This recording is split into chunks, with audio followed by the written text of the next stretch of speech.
on the handouts that I've put out there. People ask me all the time what empowerment coaching is. Essentially, it is the process whereby a coach and a client or a group of people would work together in a holistic fashion and treat the person as a whole.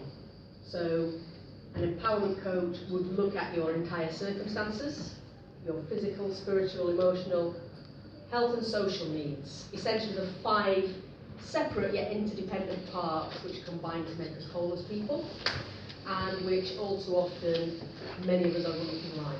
So that's just a nutshell. Again, there are handouts that sort of goes into it in more detail.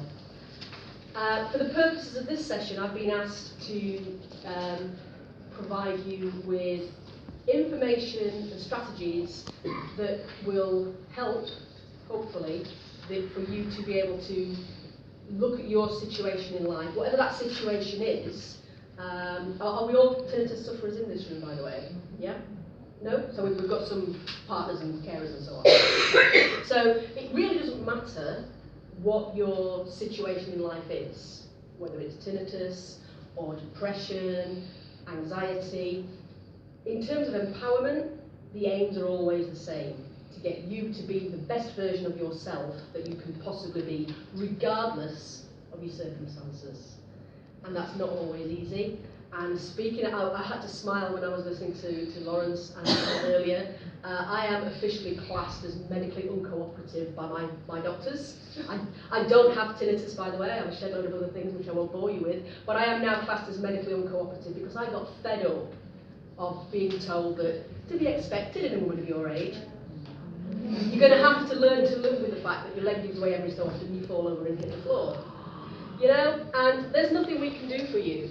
Well, medically maybe not, but Stephen Covey, who was an amazing guy, American personal guru, not personal, I didn't know personally, guru of mine, once said we can be defined by our circumstances, or we can be defined how we react to them.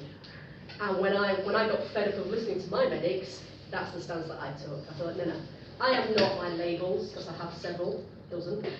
I'm not my labels, I'm how I react to them and get on with my life. But this is not about me, it's about you. So our mind. We can forget Apple, we can forget Google. This brain of ours, and by definition our mind, is the most powerful software that, to my knowledge, exists on this planet, and probably ever will be. Artificial intelligence, when it comes along, in the early stages at least, will only ever be as good as the people that are programming it. Yeah? So, but why is it the most powerful tool that we possess? Largely because when we're born, we have one set of behaviours, innate behaviours. The behaviours that we're genetically predisposed to lean towards. Yeah? That can be dictated by environment, familial circumstances, and so on. But we also then have learned behaviour. Learned behaviour can be good.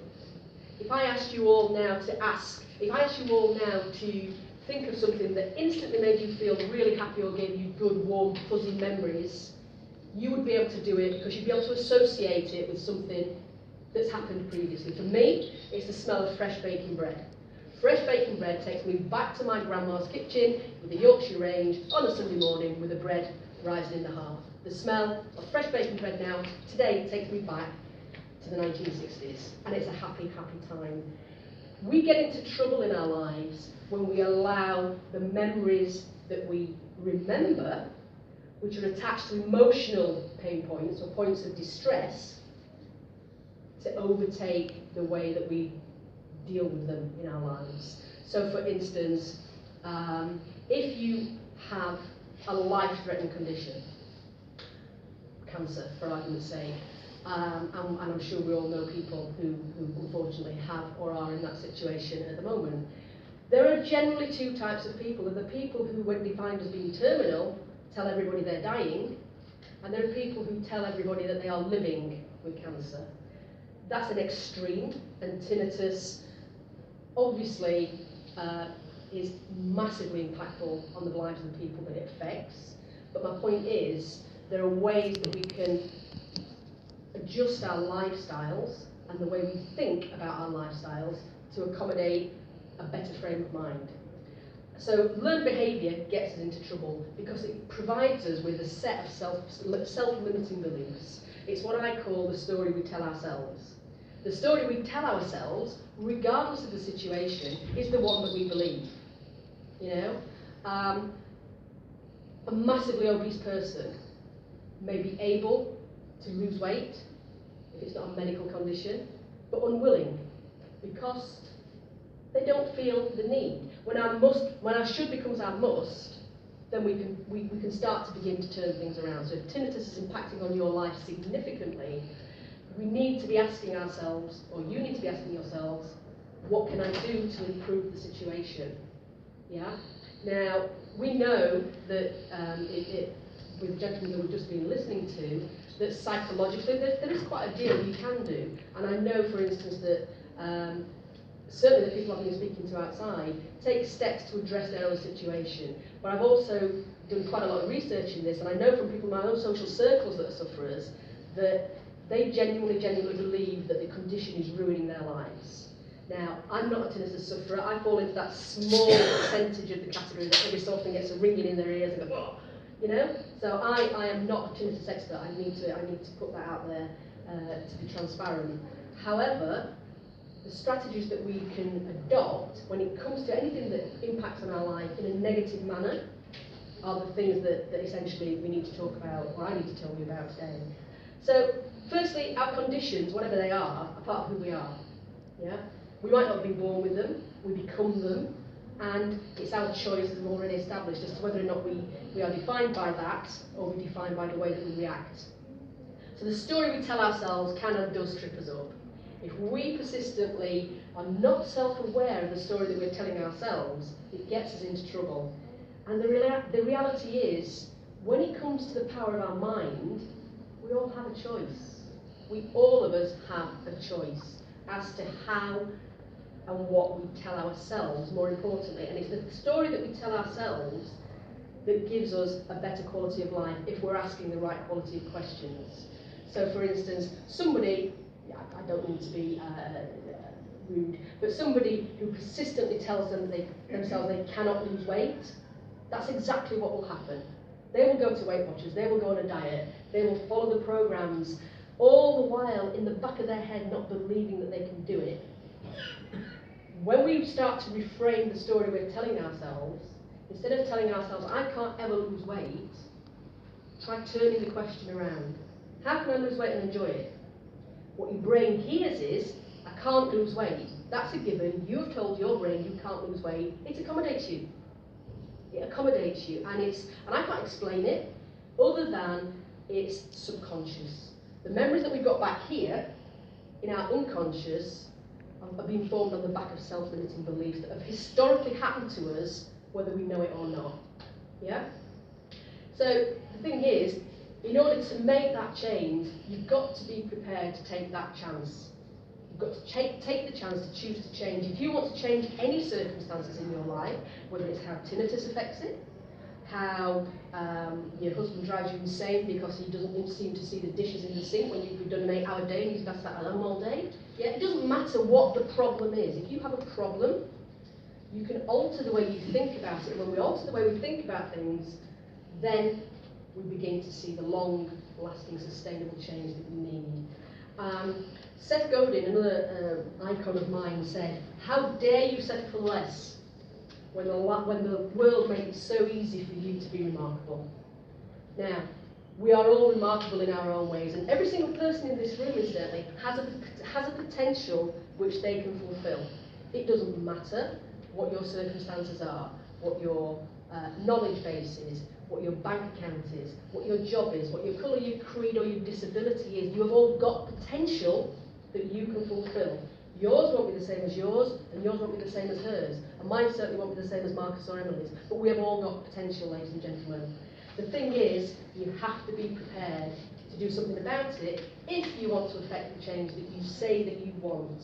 Because only you, for that we, have the power to create the reality that we deserve. But you have got to want to do it. You really have got to want to do it, and we have to understand that the circumstances aren't us.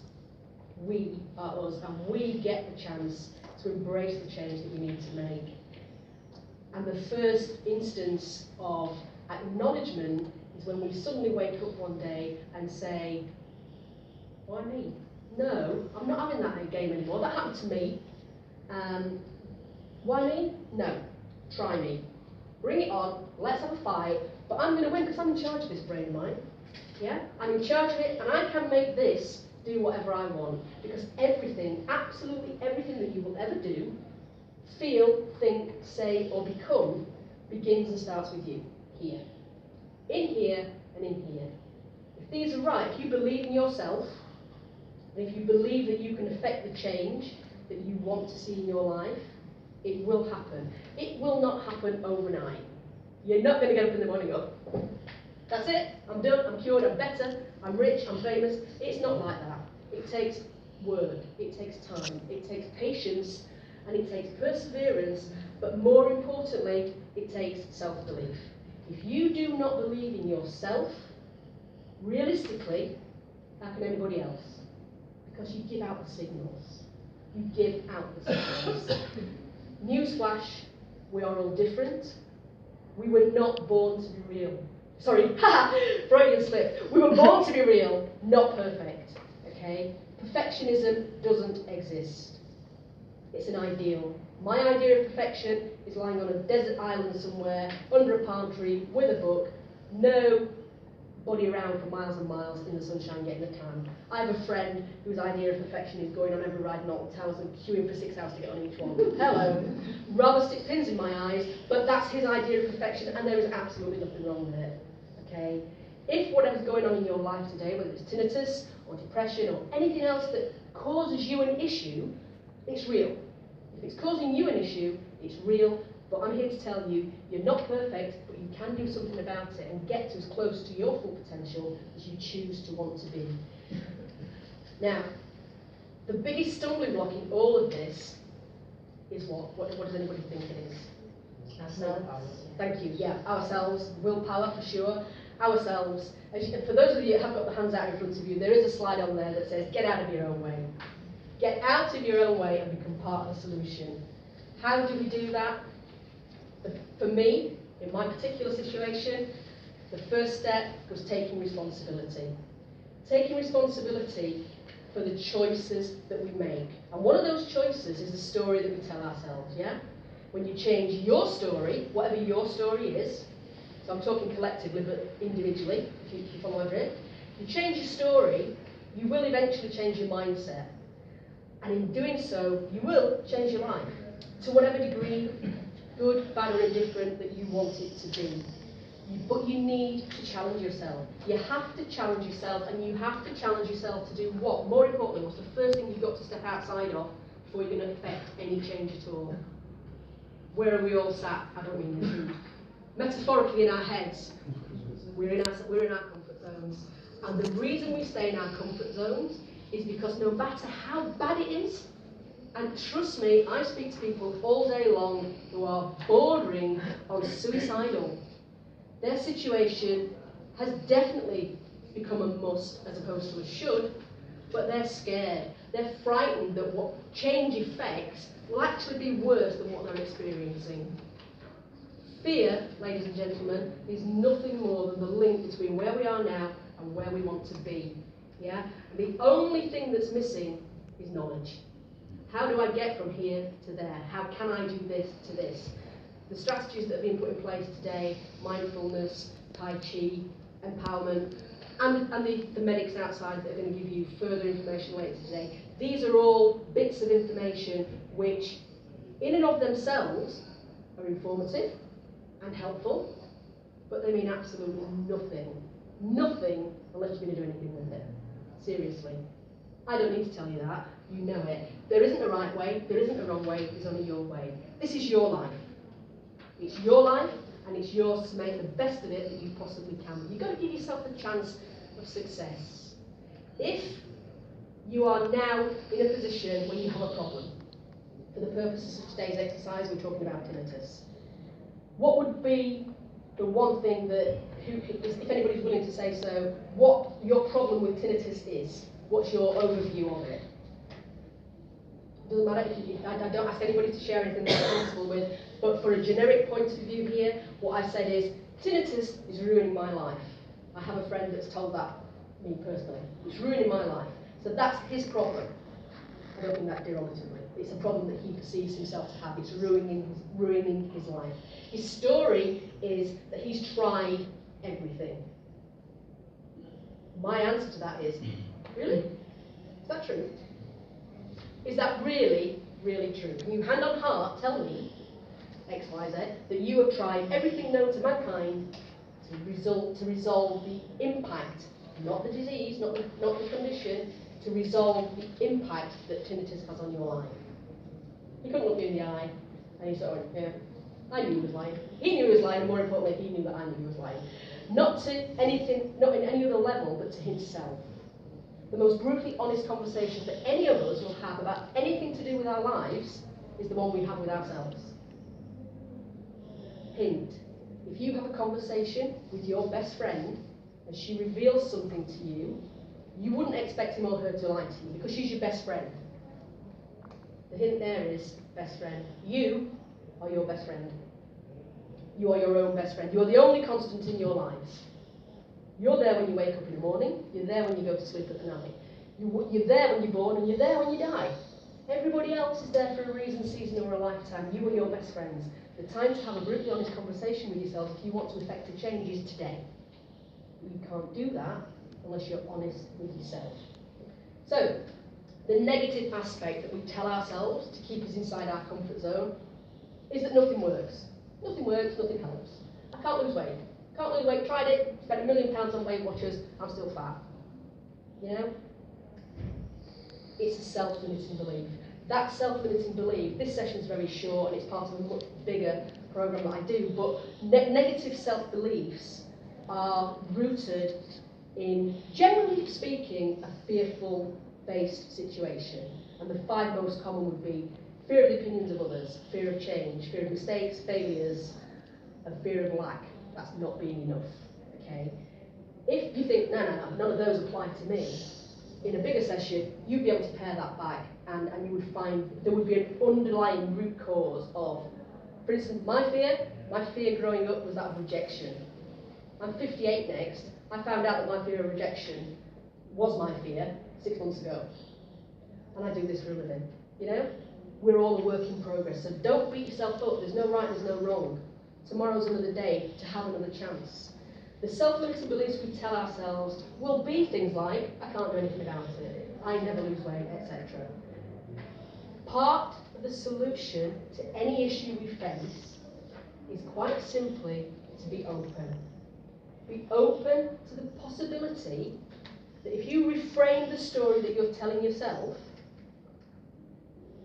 the problem, in this case tinnitus, will suddenly become not a self-limiting belief, but an opportunity. The problems that we have in our lives, tinnitus, fear of failure, lack of change, they all come about because we delete, distort, and distract from the facts. Somebody telling you or I they can't lose weight have deleted something from their story. They've deleted the fact, perhaps, that it's not a medical condition, and if they ate 12 less donuts a day, they perhaps wouldn't need to lose as much weight. And that sounds rude, and I don't mean it to be. I'm just saying it for illustrative purposes. Okay? We delete, distort, and distract from the truth of a problem because we don't want to step outside our comfort zone, because we fear what the change will be. So in order to get through that, it's time to reboot your mindset, which is twee, and I know people say, oh yeah, whatever. Trust me, by that, all I want you to do is be open to the opportunity to consider that when you take the chance to choose to change, by changing the story you're telling yourself, then your life will change. And that in itself is the beginning of rebooting your mindset. Unfortunately, we're not like the computer, you can't just switch it on and off and we come back all fresh and new and happy. Yeah? The best way I can describe this is, there are always, without exception, 2 ways to look at every single situation. If half of you went outside that window right now, and looked in, and we all stood here looking at you, we would all share the same reality, but we would all have different perceptions, memories, and images associated with that same situation. Life is like that. It doesn't always happen immediately. You can't always see the wood for the trees, and sometimes you think to yourself, why did that happen? And 6 months later you go, really? That's why that happened, because this has now happened. You know, one door closes, another one opens. It's the opportunity that you're looking for, the opportunity to begin a new story, to reboot your mindset, to retrain yourself how to think, and to reframe the way you ask questions. That solution, in and of itself, will give you a better quality of life. It will cure your tinnitus. It might make you more accepting of the fact that there are techniques and strategies that you can put in place to make your life better on a daily basis. But you have got to be prepared to take that chance and have that brutally honest conversation with yourself. Because the better quality of life is what we're all after, ultimately, isn't it?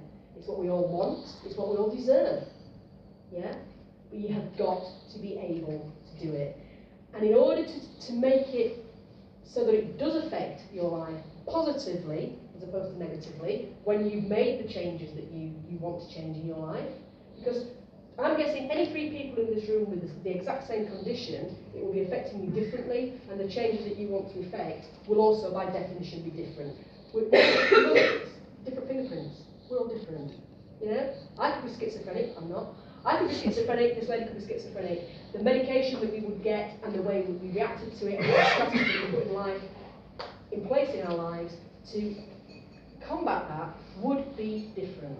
Okay? So just because you and you do things differently, you want different things, and that's fine, because we were meant to be different. We were born unique, our fingerprints prove it. You have to reframe a long-lasting, sustainable story. Reframe it by asking yourself, how can I make a change and enjoy it? Mindfulness and Tai Chi would be 2 obvious options. You know, whatever works for you that makes you happier automatically impacts positively on your life.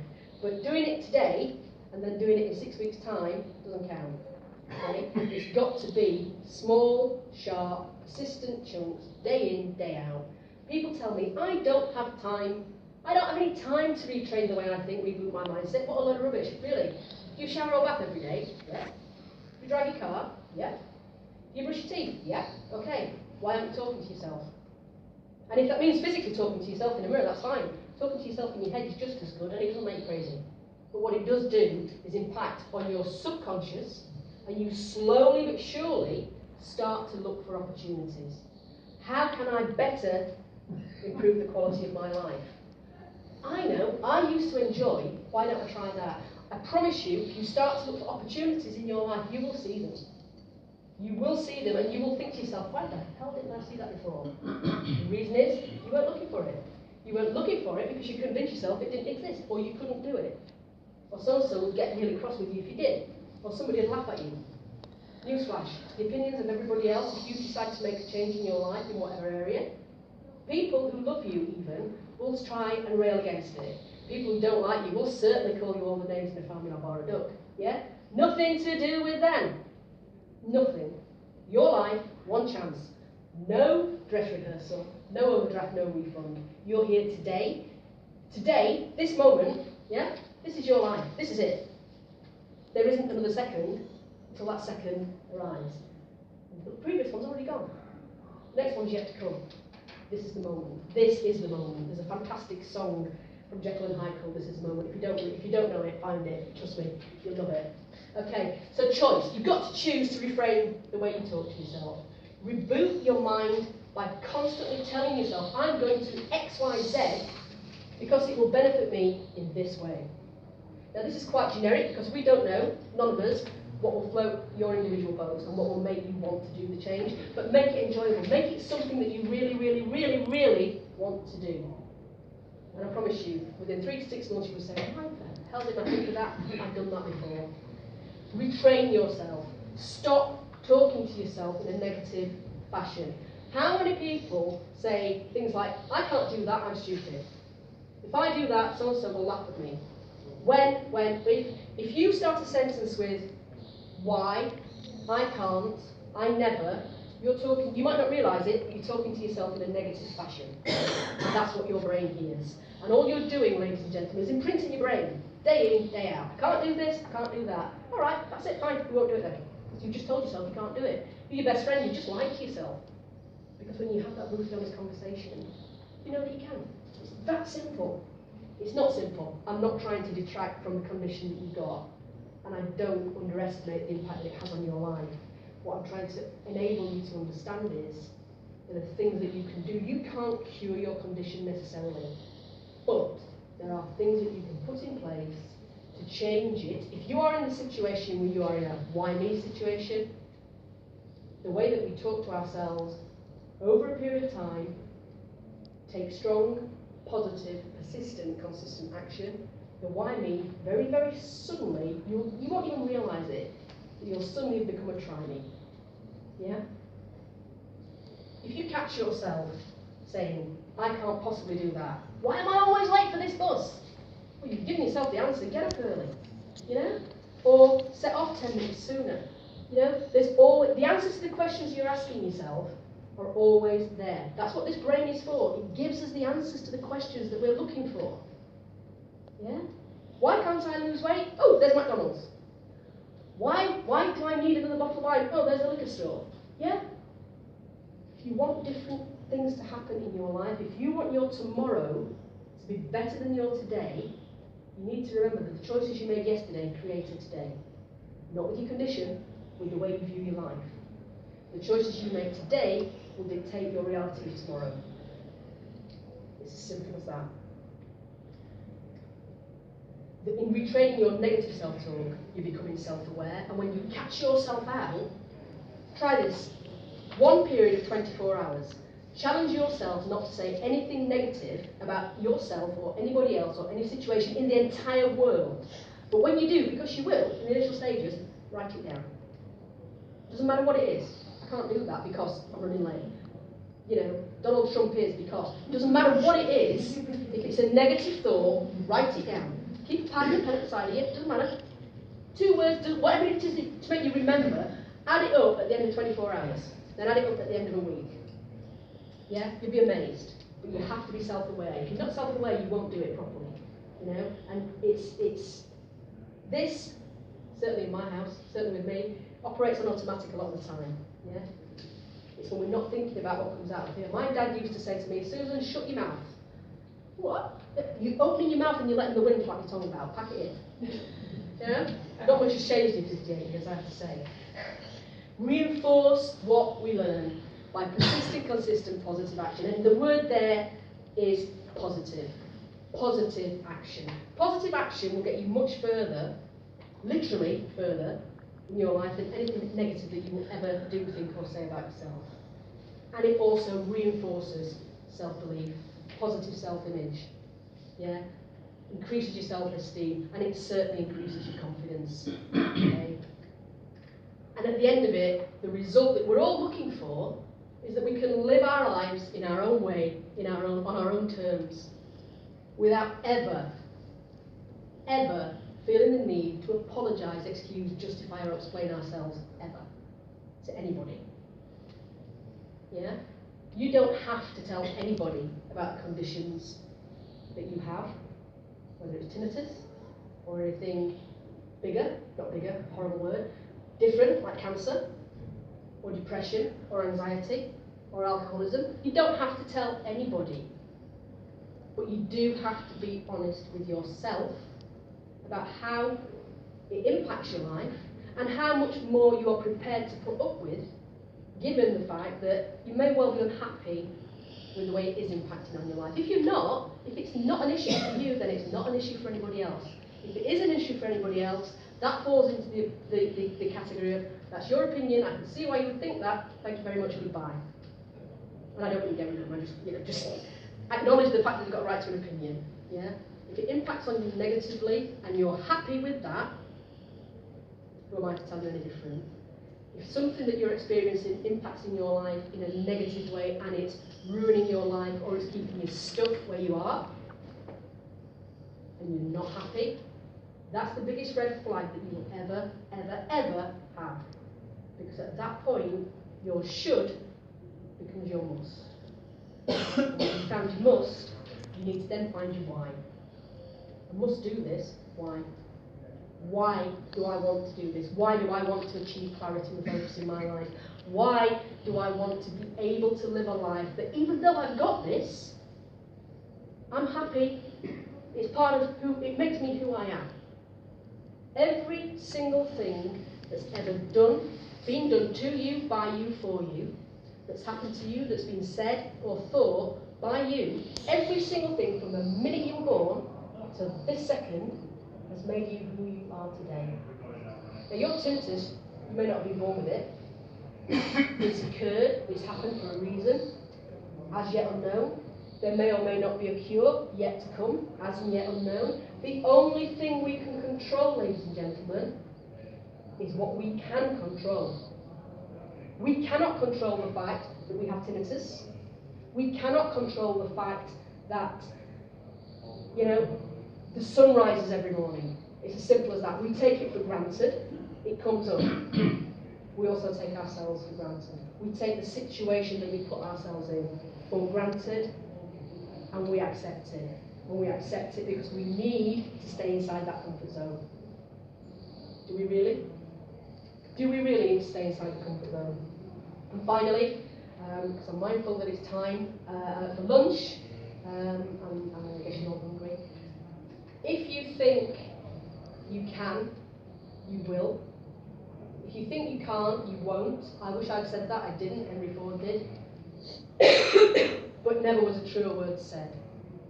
The stories we tell ourselves keep us rooted where we are today. If fear is attached to that, we're also paralysed by the inaction that comes along with fear because we're too scared to make a change. If you're not happy with the situation that you're in, please take the chance to choose to change. Reframe the way you think about yourselves. Do you know what you'll experience? When you come to have that brutally honest conversation with yourself and you suddenly look in the mirror one day and go, not that ugly after all, or whatever it is you think about yourself, you'll also come to see it in other people. Because what we see in other people that we don't like, we're looking in a mirror. Please ask yourself this.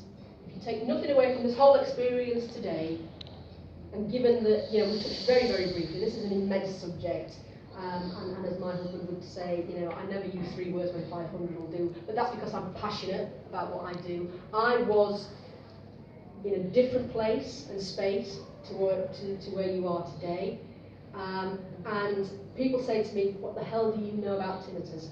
Not a great deal. More, because I knew I was doing this job, and I researched it, and largely on the back of friends. But I know what it's like to be rooted in a fear-based situation. And without labouring the point, and just because I like to finish on a bit of a shock factor, 26th of September this year will mark 5 years since the day I was admitted to hospital on the back of mental ill health, which had seen me descend into full-blown alcoholism 24 hours away from death. I was 6.5 stone heavier than I am now, taking 17 different prescription medications a day, totaling 44 different tablets, and I've just realised she's filming that. But that's all good, I'm not saying anything that everybody knows. And my consultant came to me and said, you're a very sick young woman. I use humour greatly, and I just went, ha, I'll take the young, and he went, no, I'm not joking. If you hadn't gone to your doctors yesterday, you'd be dead today. However, I don't think you're out of the woods. I don't think you're going to walk out here on your own 2 feet. I obviously declined the offer to depart this mortal coil, because trust me, I'm not a hologram or a ghost. But my point is, at that moment in time, my should became a great big whacking must. Forget what Oprah Winfrey would call a light bulb moment. I had July the 4th and bonfire night going off in my head all at once, and I did not know if I was going to live. But what I did know was that if I did, things would change for the better, positively, for me, for my family, who I'd put through a living hell for 15 years. Yeah? And just because even now, I'm not bothered about the opinions of others, I am what I am, and that was also another song. I am what I am, but I had a story, and my story was that everything that had happened in my life up to the point that I began to deteriorate with mental health had been the fault of someone else. In part it was true, up to a point when I was 16. When I reached the age of responsibility, I could have chosen to forget my past, because let's face it, the past is only a story, and it only has the power over us that we give it, but I didn't. My mental health unravelled on a childhood situation that never, ever, ever got resolved, and ultimately, it nearly killed me. Why? What a waste. 5 years ago, I had 3 beautiful grandchildren. Today, I have 6. I keep telling the kids, do you not know what causes it? But I'm grateful. Every single day, I am grateful. No matter how good, bad, or indifferent the day previously has been, I am grateful. Why? Because I'm still here 5 years later, and I intend to be the first person in England to live to be 150. But my point in telling you all that is not for a why me. Trust me, I woke up literally, physically, spiritually, on every conceivable level when that doctor told me I was going to die. I could have. I didn't. From that point on, my life changed for the better. And it's now part of the reason why I talk to good people like yourselves, to let you understand, to enable you to understand that we are not our circumstances. Our circumstances can create us, but when we reach the point of accountability and responsibility for the choices we take, at that point, we can rewrite the ending. I'm still rewriting mine. I've not quite decided where I'm going to end up living, what size mansion. Humour helps me greatly. Whatever it is that helps you get through your day, use it. Use it to its best advantage. And remember, there's always 2 sides to a story. Thank you very much, and I hope you're taking value from that. And you've all got leaflets. If anybody wants to talk to me about anything, please just drop me a line.